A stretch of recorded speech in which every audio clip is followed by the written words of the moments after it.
Rising service revenues and impressive subscriber gains often hint at good news for shareholders.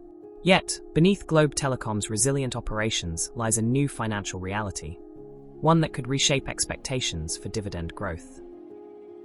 Globe reported a 5% uptick in service revenues this quarter, clearing 41.9 billion pesos.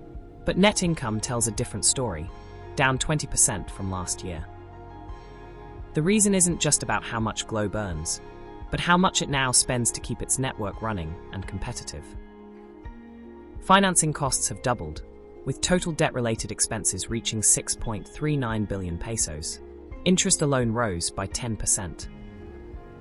These numbers matter because shareholder dividends are paid only after servicing debt and making essential investments.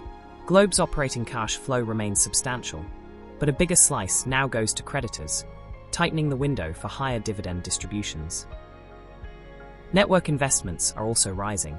Globe's capital expenditures jumped over 50% year-on-year, now accounting for almost a third of its service revenues. These outlays are crucial. They support strong gains in data and broadband, with fiber subscribers climbing 36% in the past year. Yet, the same investments that fuel growth can limit free cash available for dividends, especially in an environment where borrowing is expensive and the currency is volatile. Foreign exchange swings added another layer of unpredictability. This quarter brought a 2 billion peso loss from currency movements, denting profits even as underlying operations held steady. And while Globe's liquidity improved, its current assets still trail short-term obligations, reinforcing the need for financial caution. Globe has taken steps to shore up its balance sheet, including a recent preferred share issuance that bolstered cash reserves, but also introduced new fixed dividend obligations. The result? More layers to consider before common shareholders see increased payouts.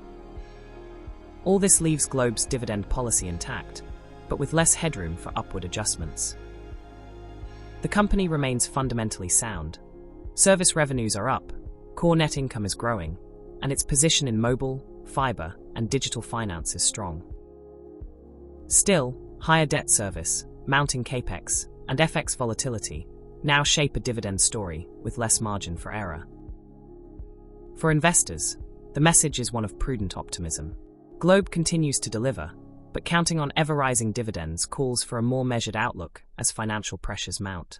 In today's environment, steady may be the new success.